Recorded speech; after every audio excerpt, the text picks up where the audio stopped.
I'm Matty T. You're watching the Blues Connection, and today our guest is Mark Sackett. Hey everybody.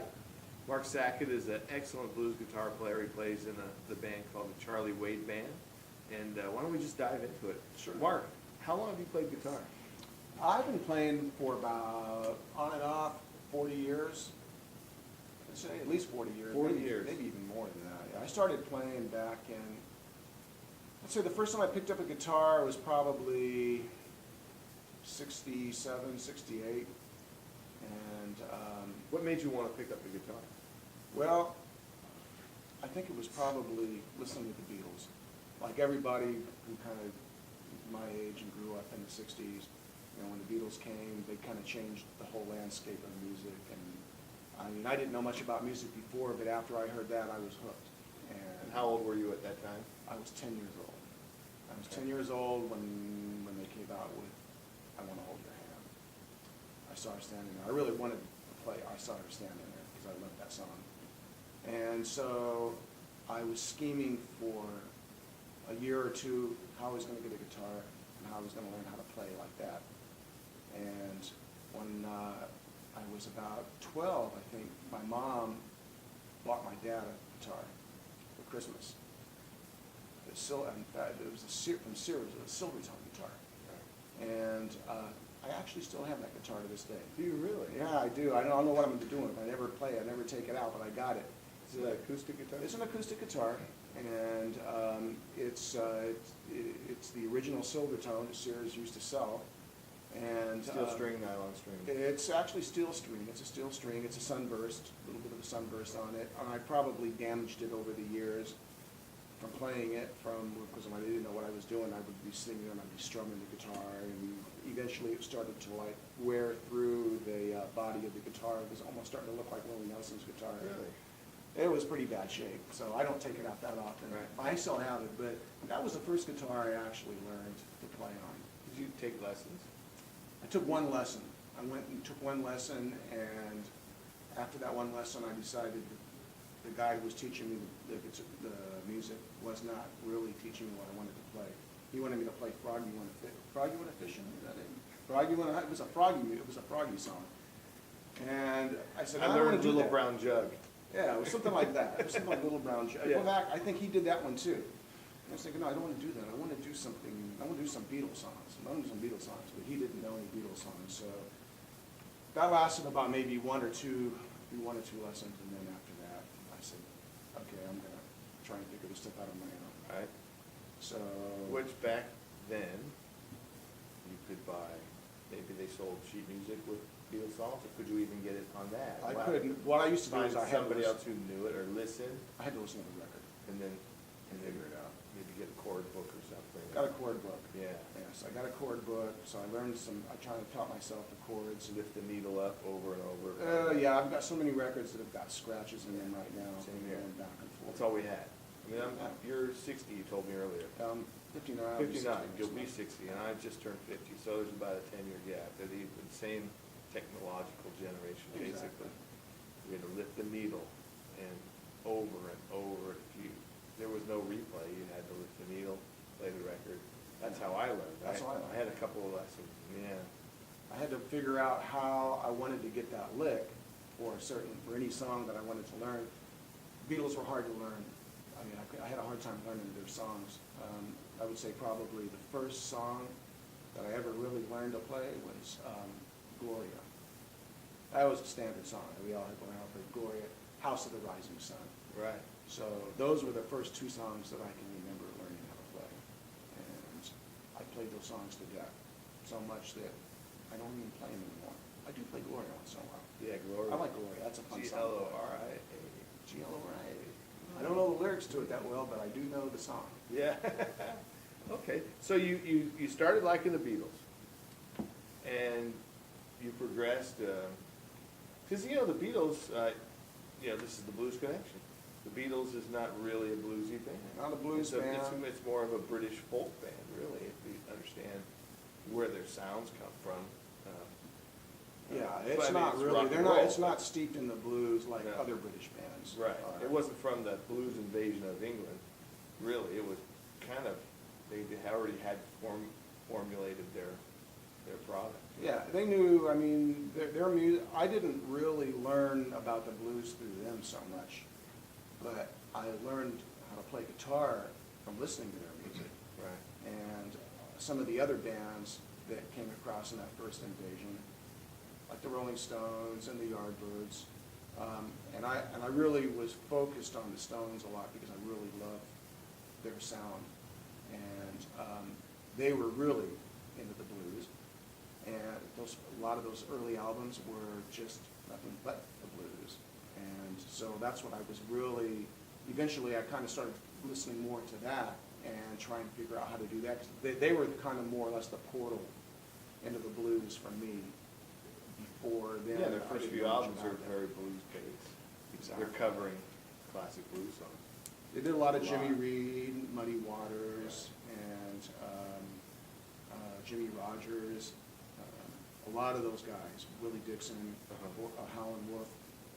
And it took me a while to really kind of understand even that was not their songs, because I would look at the records and I would see these other people's names on there, and I was going, I don't know who these are. These don't sound like the Rolling Stones to me, but I like this song, Right. so I'm going to try and figure the song out. Sure. So that's kind of like how I really started moving into like a different genre. Right, you noticed the blues. Yeah, they were Yeah. the ones that kind of opened my eyes to it. And after that, then I started listening a lot more whenever I could hear that. Because there wasn't a lot of radio stations at that time that were playing that kind of stuff. So I really had to go to the record stores and look for records that were being made by people like Muddy Waters and Howlin' Wolf and people like that. Right, right. Very cool. So you went from that era at 10 to 12, maybe, I don't know, first 4 or 5 years of playing, which is kind of when you developed. Yeah, I kind of started at doing that, and I mean, I was really into a lot of the contemporary music and then the folk music and the rock and roll music that was happening back then. And I was a big fan of a lot of the bands like the Byrds and any of the bands that So in 1969, you were how old? 1969, I would have been about 15 years old, 15, 16 years old. Yeah. And when I was in junior high school, that was probably my first band that I played in. And we used to play, we had a band, and we used to play at the Sock Hops in my junior high school and some of the other junior high schools around town. And we would do the songs that were kind of popular of that, during that time. And but they really weren't blues songs. They were just kind of like the rock, things like Popular music. popular music. Right, It was right. popular music. But Who is your favorite guitar player? Do you have a favorite guitar player? I have a lot of guitar players I really like, but I would have to probably say that my favorite guitar player is Keith Richards. And the reason I like him is because he's got such a deep groove. I really like the sound that he gets. And he's not a flashy guitar player. He just knows how to fill that pocket. And that's really what I kind of strive to do, is try and get into a groove when I'm playing, trying to reach some place in that pocket there that's really what I want to feel, what I'm hoping that other people will feel too, is that groove. I'm not a flashy guitar player, but I like to really be able to try and find that groove. I know it's in there somewhere, and sometimes I find it, sometimes I don't find it. But to me, Keith is probably the king of that groove. I mean, he really, in my mind, he really knows where that is. He knows where that pocket is. And he can do it in any type of music, really, not just the blues, not just rock. He's reggae, country, all the stuff that I really hear him do is like, I was thinking, yeah, I see that, and I like it. And that's kind of like... You know what I like about the Rolling Stones, well, with Keith Richards and Ronnie Wood, is the way they play together. I love the way they play There's together. always two different things going on to Yeah. me, and it's always, they're not in unison, they're complementary in the way I view it, the way it reaches me. Uh-huh. And I really like the way I love the way, I think that the way they play together is that they have this synergy of being able to weave in and out of each other. Yeah, it weaves, it ebbs and flows, And- yeah. And sometimes you don't know who's playing what. You know, I mean, when it's a slide, I know it's gonna be Woody, because he's the only one that's playing slide. But when they're just playing regular, when they're both playing rhythm or whatever, it's really hard to tell. And it makes the song for me, because a lot of times, I mean, I love Mick Taylor, I think he's a great guitar player, he's a brilliant guitar player, you know. But I don't think that he really blended in as well with the Stone, even though he played on the most classic albums, and those are my favorite albums. I think that Woody was a better match for what. I think you're right. Well, that's how I feel the same way. Yeah. But they're both good. Yeah. I love them both. Yeah, okay. We're gonna take a short break, and you'll get a word from our sponsor here, and you're watching the Blues Connection. Matty T, this is Mark Sackett, and thanks for watching. We'll be right back.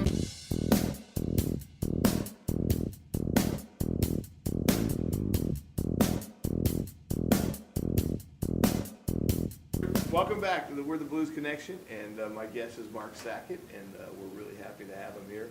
And we were just talking about Elvis Presley, and I had a visit to Memphis last year, and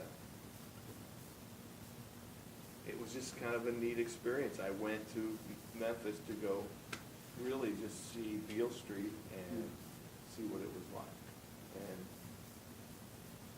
because I was in Memphis, I had to do some tourist things, and Graceland was part of the, you should go see Graceland. I want to go to there one of these days. And so I went, and he has a facility, and he has a couple of jet planes parked there. And we went there and get in the shuttle bus and get your headphones, you go across the street, and then you walk into the place, and you go up to the front door, and you look in, and it's, all of a sudden, you go, oh my gosh, Elvis lived here.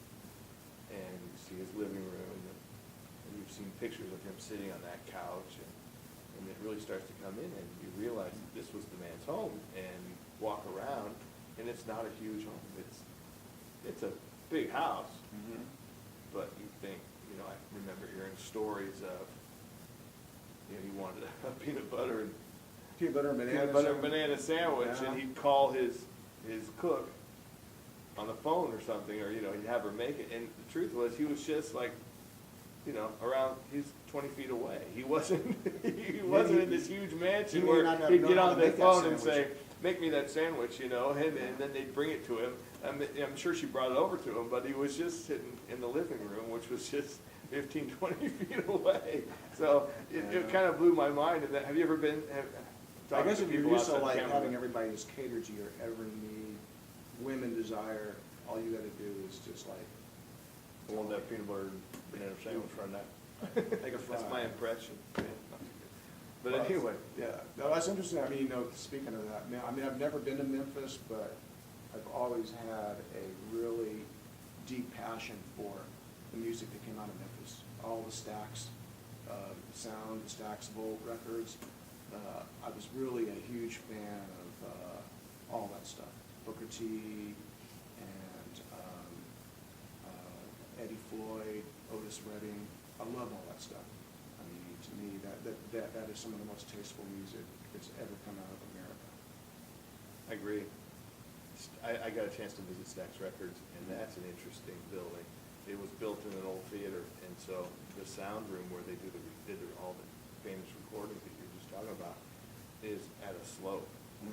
Goes downhill because at one time it was a theater and there were seats in there. So it's an old theater, and It's still open to the public, huh? well, they do tours. So it's a Oh, museum. okay. Yeah, Stax Records Museum tour. Yeah, highly recommend if you want to go to Memphis. There's a few things: Sun Records, Stax Records, Beale Street. You know, the old music scene. I'm gonna make it there one of these days. And Graceland. Yeah, it's fun. I got a story for you.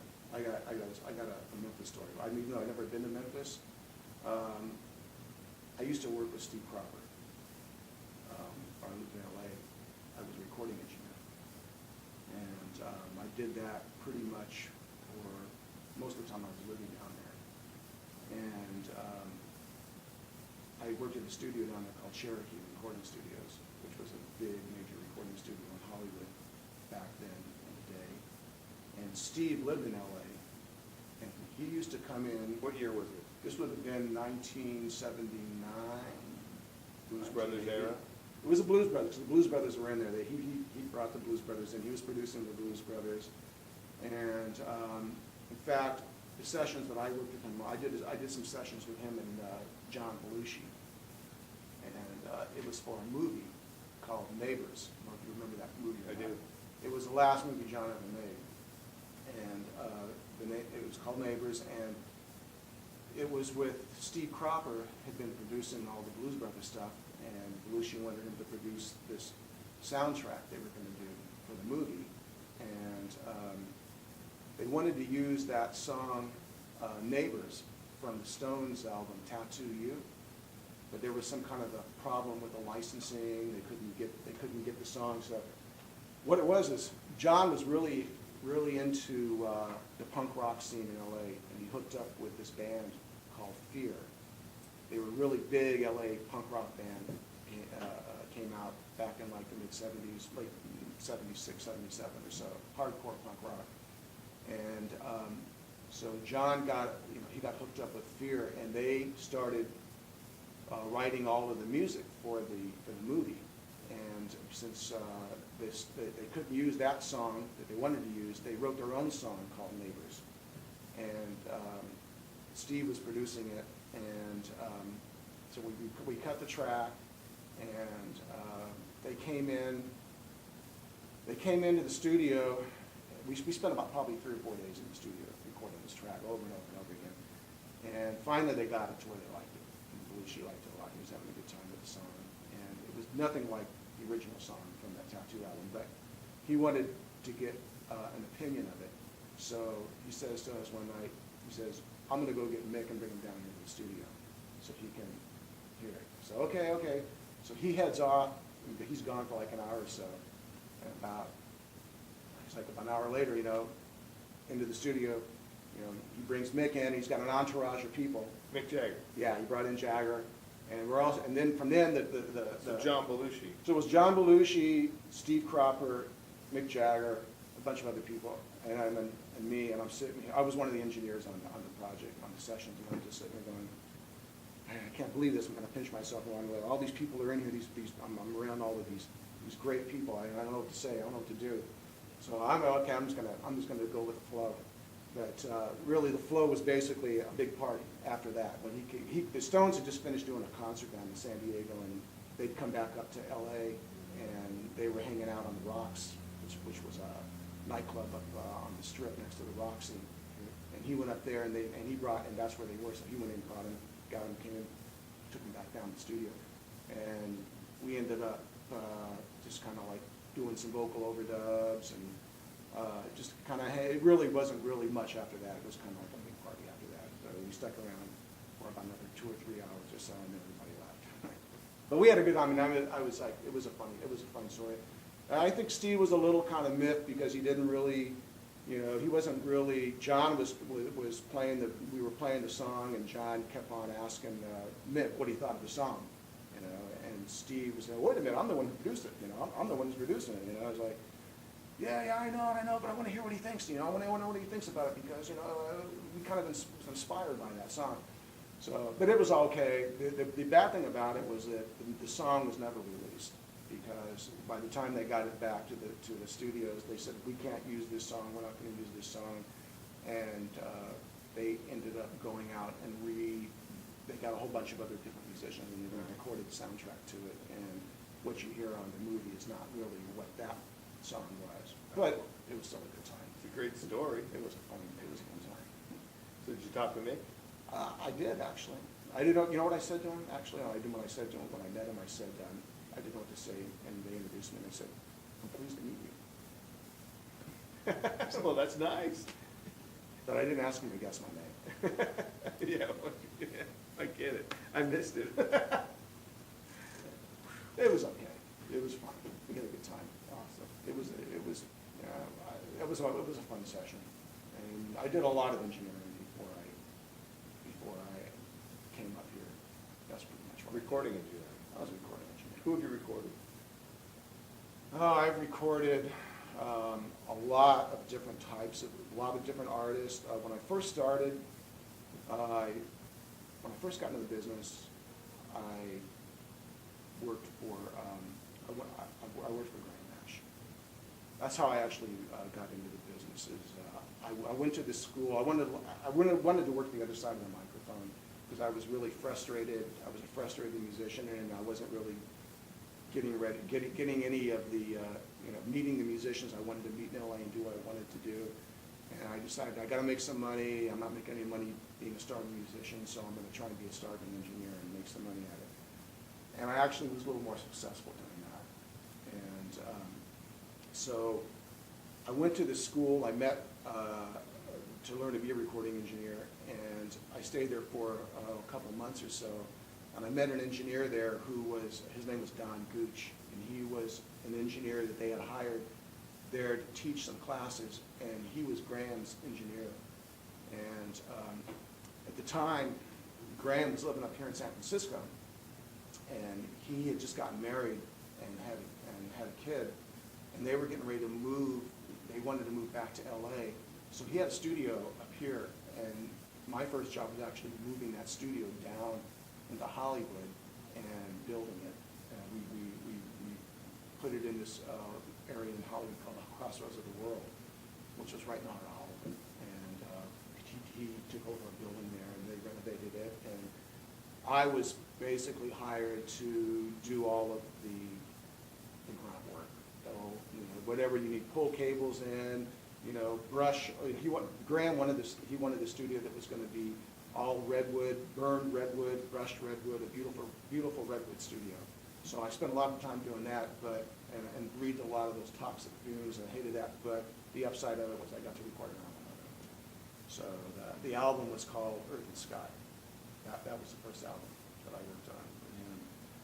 And I worked there for about a year or so, and that was my first job as a recording engineer. And originally that album started out as a CSN album, and Stills dropped out a little bit after it started, and then it was just basically him and David Crosby doing it. And then that lasted for a little while, and Crosby kind of like fell off of it, and then it became the Grand Nash album. But it was a fun album.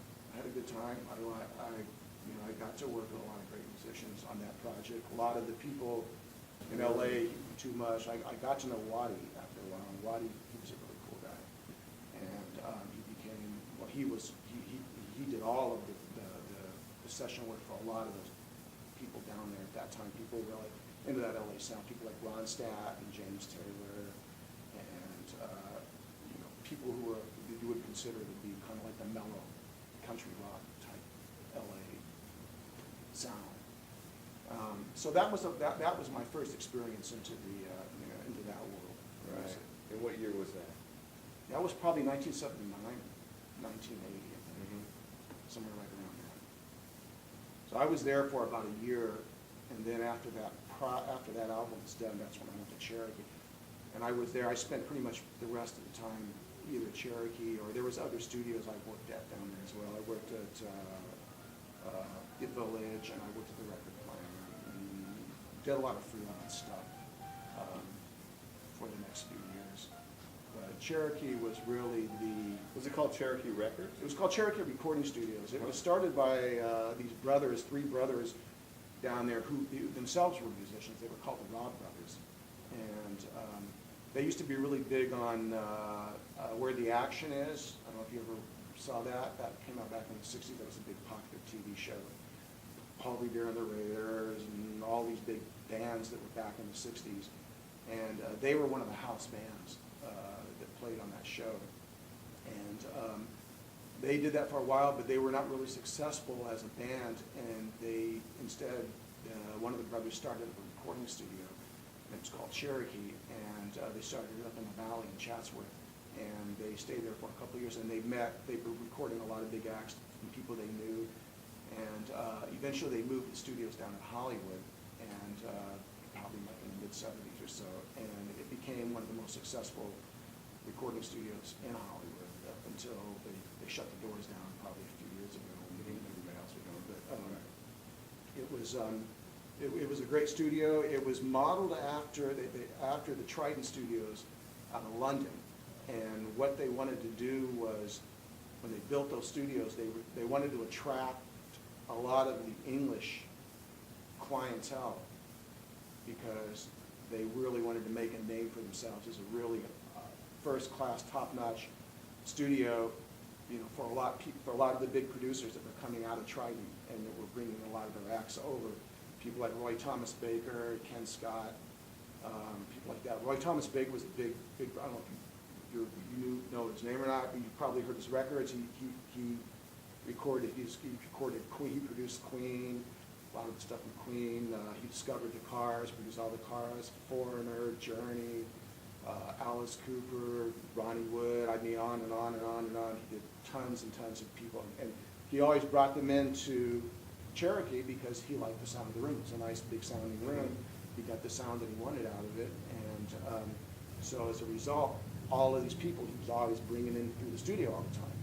So there was a good, you know, it was amazing to see all these people kind of like floating in and out of the place, and whether or not, I mean, some of those people I worked with, some of them I didn't, but it was like, all right, they're here. I know this is a great place. You know, they came to the right place. So it was Fascinating. I had no idea that you were going to tell me this. Yeah, it was very cool. So I spent a few years there, and I worked with a lot of different artists and producers. I kind of honed my skills kind of as an engineer, and I learned a lot of different types of production techniques, because it wasn't just rock and roll. I mean, they really catered to the rock and roll bit. They brought in, there was people. I mean, I did a project with Quincy Jones. I did a couple days with Quincy. He came in when he was working with George Benson, and so I recorded some stuff with him on that. I worked with George Martin on a movie soundtrack. I worked with Arif Mardin. Well, that must have been cool, George Martin. Yeah, I got to do hand claps with him, and he took me out in the studio and we did some hand claps for it. It was a movie called Honky Tonk Freeway. Came out. It was a movie, I did it, but he brought in, you know, when we cut the tracks, we had again all these really top scale musicians that were in there playing on the record, and then after they were done, you know, he said, I need somebody to do some hand claps with me.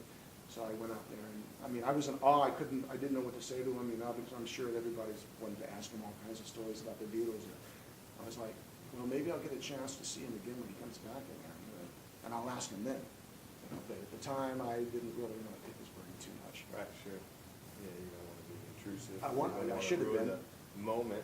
Yeah. And you think, well, you know, you never know. Yeah. Interesting. Wow, that's very, very cool story. There was a few other producers that I worked with that were Norman Granz. He was a huge jazz producer, and I did some really nice jazz sessions there with some really great jazz musicians, with Count Basie and Oscar Peterson, and that really opened my eyes to jazz. And I really wasn't really into jazz a lot until I started doing those sessions with him, and then all of a sudden I started really thinking about this whole other genre of music that I didn't really know anything about. Do you play jazz? I don't play jazz. I can't. I don't play it, but I love listening to it. And I mean, I've got thousands of songs, jazz from a lot of. I really like a lot of the old, like the hard bop and the cool stuff, cool jazz, things like Miles Davis, John Coltrane, Cannonball Adderley, Dexter Gordon, those guys. I'm really into that stuff a lot. And I got to go to a meet and greet with George Benson. Oh, really? A couple years ago. Oh, okay. And I even have a video of it. Cool. Where I'm filming when he's talking to. It was about 20, 30 of us. It was pretty intimate, you know. And there were some jazz guitar players there. Mm-hmm. That was their style. And so he was presenting the new George Benson Ibanez signature series guitar. Hmm. And so it was being funny. He's talking to everybody. He's very nice guy actually, and so he played it a little bit, and then he says, does anybody want to play, my new guitar? Of course, there's a couple of guys, guitar players. You should have jumped in. We're wankers. Oh, I'm no jazz guy. Are you kidding me? I'm not going to play George Benson guitar. But anyway, a couple of guys did, and it was really funny. He sat there and they started playing, and he would call out their licks. He said, "Oh, little Joe Pass," "Oh, little Charlie Christensen," and it was so because he knows.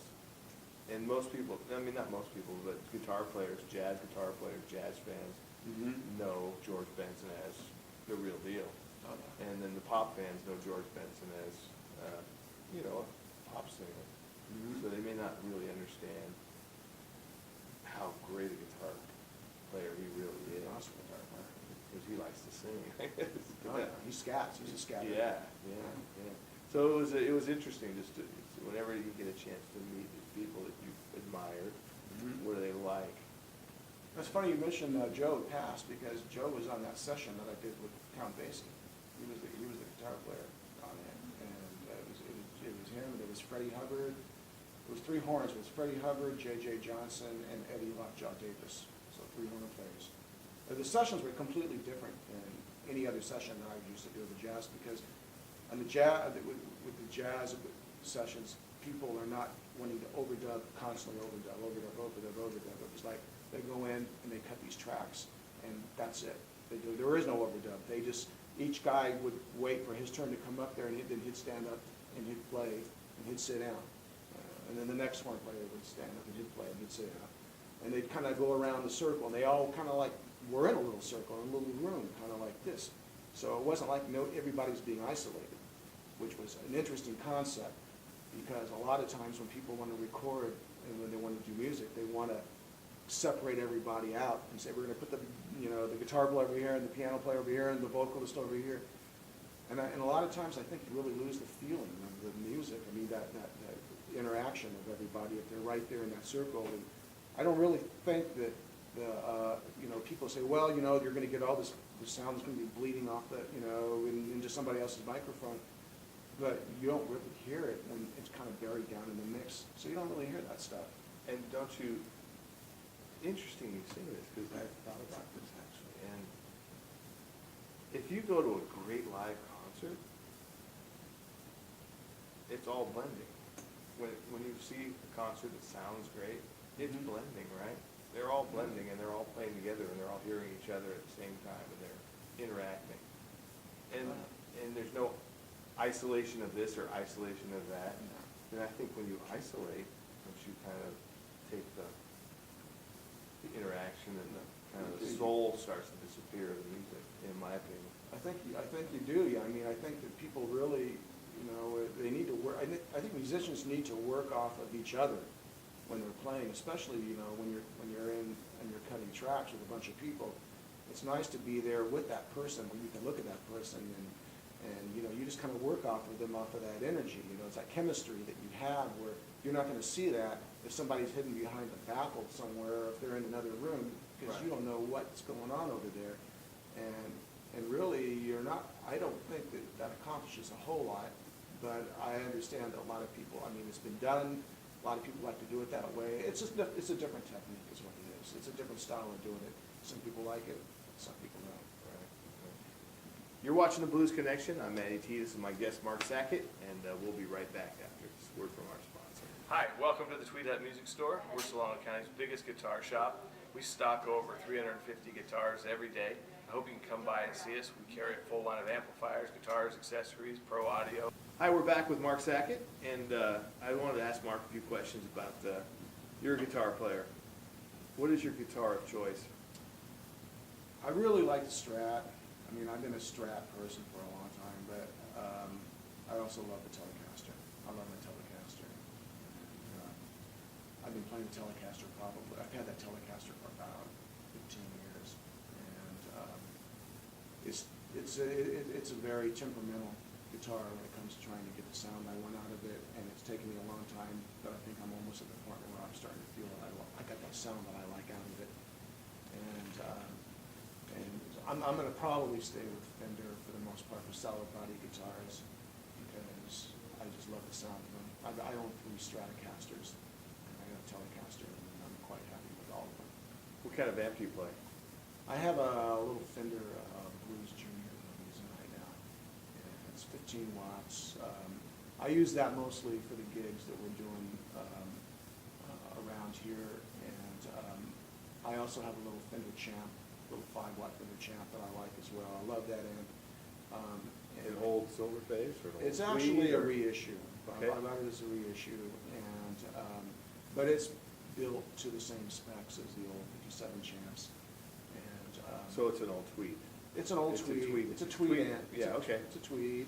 And Reissue tweed. Reissue tweed, and this has got a volume control on it. And that's really pretty much all I really want. I mean, I'm not really big on effects a whole lot. Do you use any outboard gear, any effect pedals when you're? Very rarely do I use it. I have a wah-wah pedal that I might, if I was going to be playing a song where I really needed that, I would have it. I have like an old MXR phaser that I like it, but we don't really have a big need for it, not in the stuff that I'm doing Right. Do you play thick strings, heavy gauge, light gauge strings?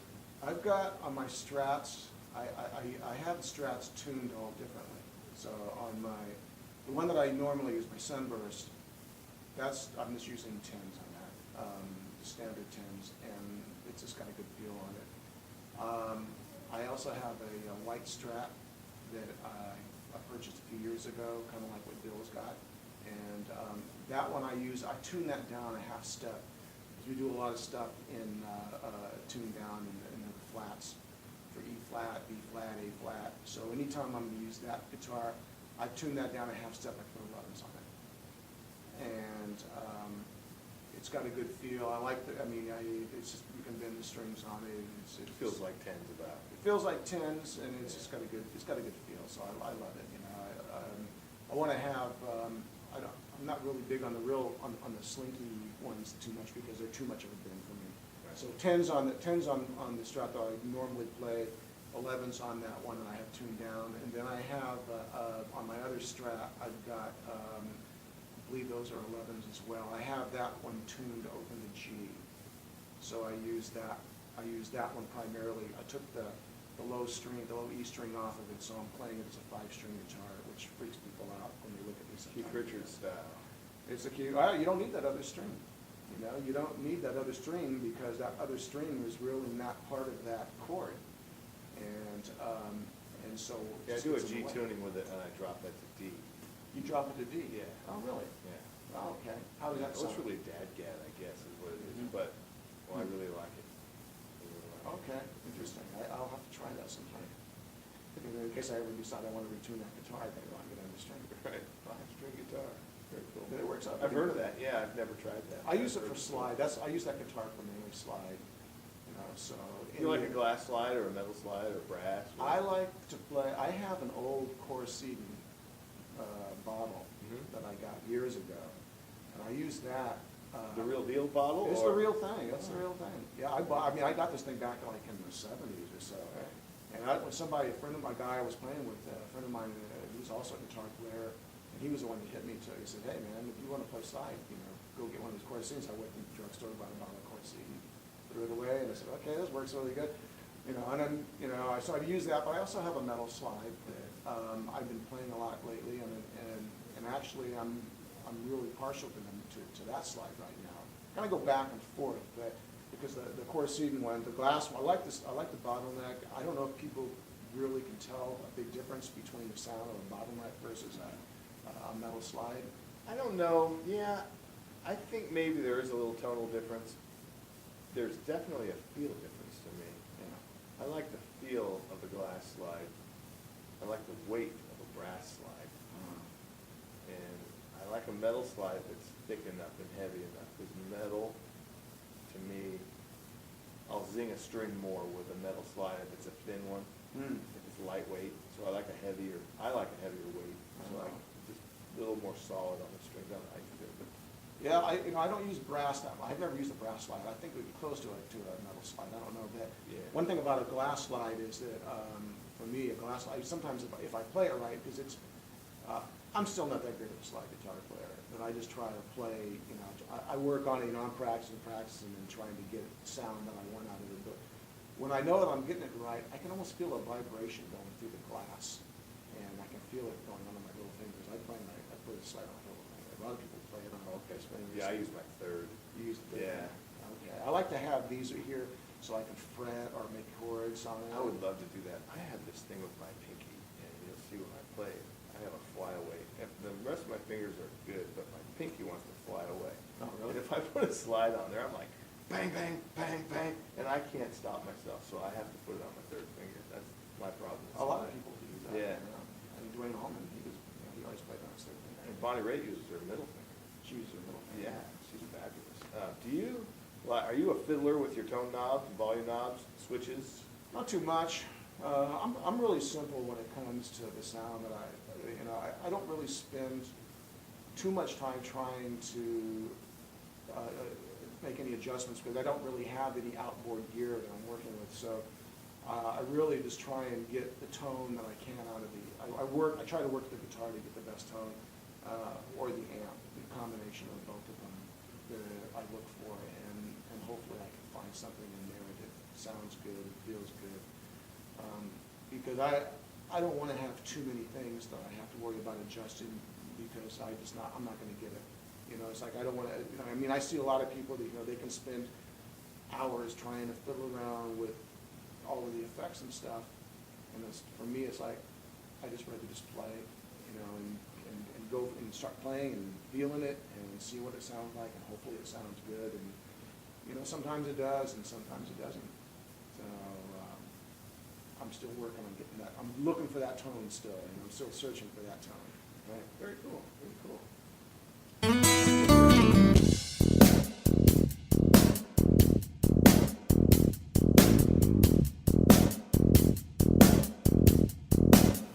Hi, we're back.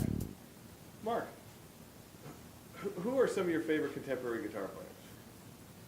I've got a few that I like to listen to. I would say probably one of my favorite right now is Jack White. I like Jack White. I like the stuff he plays. I think he's just, you know, he really just goes for that feel, and he's got it in my mind. I mean, he just has it, and so he's one of my favorite contemporary guitar players I'm listening to. I also like been getting into listening to Dan Arbaugh from the Black Keys. And have you ever listened to any of his stuff? No. Really good blues guitar player. Really awesome blues guitar player. Good slide guitar player. Their first 2 or 3 albums were pretty much nothing but blues. Now they're kind of like moving into more of the mainstream, so they can kind of turn the rest of their audience onto what they're doing. But he's also a great guitar player. One of my favorites. I like Gary Clark. I like some of the stuff he's doing now. I think that he's really an awesome guitar player. Probably Derek Trucks is an awesome slide guitar player. Amazing slide player. I love to listen to him. Him and Susan Takashi. Right. I've got an album of theirs. He is, you know, he's got that Dwayne Allman touch when it comes to the slide. But even better, to me, I mean, technically, I think technically it's better. But he's more contemporary, maybe that's why. What do you think of Sonny Landreth? I don't listen a whole lot. Oh, Sonny Landreth is my favorite all time. Really? I think he's virtuoso. Is that right? Sonny Landreth, everybody. If you're a blues fan, slide guitar fan, check out Sonny Landreth. He will blow your mind. Really? Yeah. All right, I'll do that. I'm always looking for new people to listen to. I listen to more. I mean, a lot of people have only heard me play blues, and because that's what I'm doing right now. But I do a lot of. I mean, I listen to other types of artists, other types of music, and I'm really into all kinds of music. I mean, I'm really into funk. I love, you know, to do. I love the Meters. A lot of them stuff comes out of New Orleans. You know, the Marble Brothers. There's so many great bands come out of New Orleans, and they got a whole different type of sound that is completely different from what everybody else is doing, and it's just beautiful music. And I love a lot of the music that comes out of there. Even the jazz, I mean, not just the funk, but Kermit Ruffins and the Barbecue Swingers, big jazz band down there, they're huge. I love it. Let me ask you, when you're listening to a recording, you probably listen as a guitar player, as a musician, you probably listen as a fan, and then you have your recording in your background. So do you find yourself bouncing from type of listener, or you just tend to listen to one way? I kind of more or less listen to the song.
That was good. Thanks again, Mark. Thank you. Hey, this is the Blues Connection. Thanks for tuning in, everybody. Hope you enjoyed the show. Learned a lot of really neat stuff from Mark Sackett.